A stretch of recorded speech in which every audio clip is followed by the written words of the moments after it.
Mr. Xi Jinping, who rarely travels outside his country, has gone to Riyadh, Saudi Arabia. He recently he went to Bali, right, for the G20 summit. And before that, I believe he had gone to for the SCO summit in Central Asia. So he makes very rare trips outside his country. And right now, his country is in the midst of turmoil. The zero COVID policy, all the protests. I don't know what's happening. Maybe they've been crushed or whatever.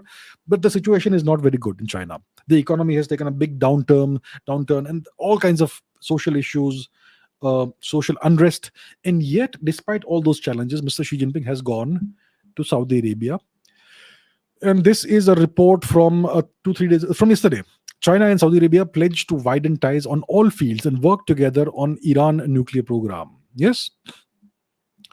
So there's a joint declaration. They pledge to upgrade relations. The two sides look to go beyond energy cooperation into areas like technology, infrastructure, and security. Yes, that's what's happening. So that is a deal, but we have to look at this in the bigger context. We have to look at this in the bigger context. What happened? Why is Saudi Arabia making these overtures towards China? Why is Saudi Arabia saying that it wants to join BRICS? Saudi Arabia has for the longest time been a Western asset, a Western vassal. First the UK, and after the UK became a third-rate world power, they have been a vassal of the US. And the Saudis have contributed to the creation of the petrodollar, as we know. Yes. So what's happening? So we have to understand that the Americans have treated Mr. MBS Mohammed bin Salman very harshly. Uh, President Joe Biden, when he was campaigning to become the president of the US, had promised to turn Saudi Arabia and Mohammed bin Salman into a pariah. Yes. And even when Mr. Trump was the president, Mohammed bin Salman was treated very badly. For instance, let's take a look at this. Here's a piece of news. This is from 2018. Mohammed bin Salman lonely and ignored at G20 summit, unwanted and isolated. He's failed the G20 summit as Jamal Khashoggi's shadow loomed over world leaders' reunion and so on.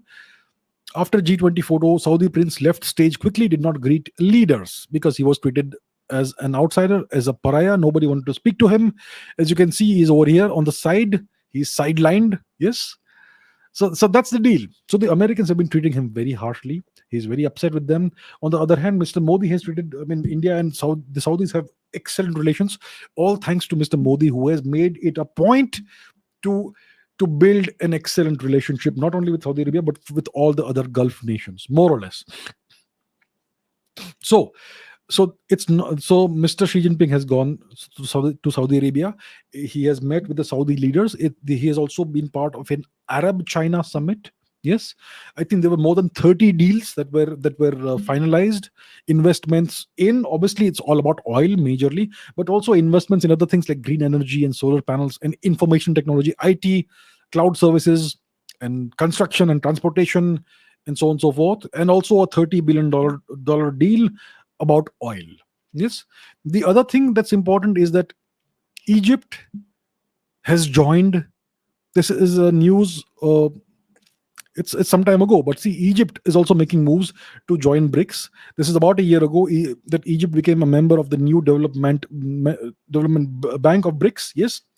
So many nations, as we know, like Turkey, like Saudi Arabia, like Egypt, and Uruguay, and Argentina, and many other nations want to join BRICS. I think there are more than 13, 14 nations that want to join BRICS. BRICS is becoming a big deal. Many nations have already joined the BRICS Development Bank before becoming members of BRICS.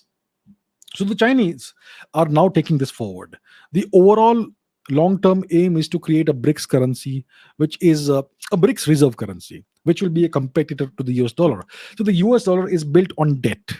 It's just debt. It's built on debt. The BRICS reserve currency, whenever it is created, will be built on various commodities, a basket of commodities. One of them will be oil, obviously, but you will also have things like uranium and gold and coal and graphite and copper and various metals and things like that. The BRICS reserve currency will be built on actual commodities. It will have actual value.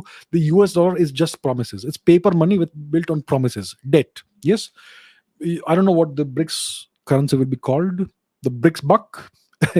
Yeah, and BRICS will create a joint payment network, and many nations want to be part of it. Yes, Bangladesh, I believe, also wants to be part of BRICS. Maybe Uruguay, maybe the UAE, and so on. Yeah.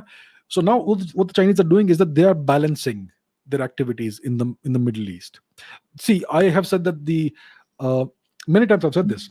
The BRI, Belt and Road Initiative of China, is kind of stagnant right now. It's kind of dead in the water as a consequence of the coronavirus pandemic and everything that happened after that. The Chinese will not just sit and let this happen. They will try to restart this. Right now, their superpower ambitions have taken a huge blow, a huge setback. Their economy is not growing; it's going negative now. Yeah, the population is aging and all that. But they will still try their best to revive the BRI and all of this. What they're doing right now with Saudi Arabia, etc., in the Middle East, with Iran, is all steps in that direction. BRICS. See, any multilateral organization is led by the most powerful nation. It is often hijacked by the most powerful nation. See what happens with the UN, right? For instance, look at the situation in NATO, in the EU. The most powerful nation is the US, and that's why NATO is a US proxy. The EU is a US proxy. These nations don't have any independent foreign policy. So similarly, China they would like to turn BRICS into their own instrument that advances their national interests. That will happen unless India and Russia get together and counterbalance China. So we are seeing all this multi-pronged tussle, this tug of war happening right now. The Chinese are taking the initiative. Yes, right now in the Gulf region. In the past, in case you don't know, they also had in 2021, I believe, last year, Iran and China uh, came up with this 25-year cooperation program in which the Chinese will invest $400 billion into the Iranian economy in exchange for a steady supply of heavily discounted oil. And yeah, this is an article by an American organization, the National Interest, how the China-Iran deal could reshape the Middle East. It's a $400 billion deal, and yeah, its strategic significance will determine the future of the Middle East. Now we have to understand that even today, the Saudis and the Iranians are rivals. They are enemies, and both, even the Iranians want to join BRICS. So is it possible to make these enemies come together and cooperate? These are very strange bedfellows, but the Chinese are trying to find a way of getting Saudi Arabia and Iran to look past the historical enmity and all that and cooperate in a variety of ways, in a way that is mutually beneficial for all. The Chinese and maybe BRICS will help Iran with their nuclear deal. So the Americans had a nuclear deal with Iran, which President Trump walked out of unilaterally, yes. And then they placed all these sanctions on Iran. BRICS could step in and help alleviate some of those sanctions. Yes, there are lots of nations in the Gulf region that have been hit very hard by U.S. actions and U.S. sanctions. Syria is one. Yes, Iraq has been devastated by the Americans. They have a regime that has been placed by the Americans in power, and so on.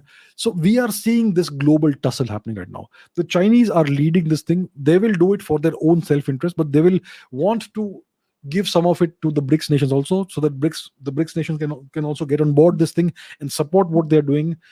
So it's a very complex scenario that we are living through right now.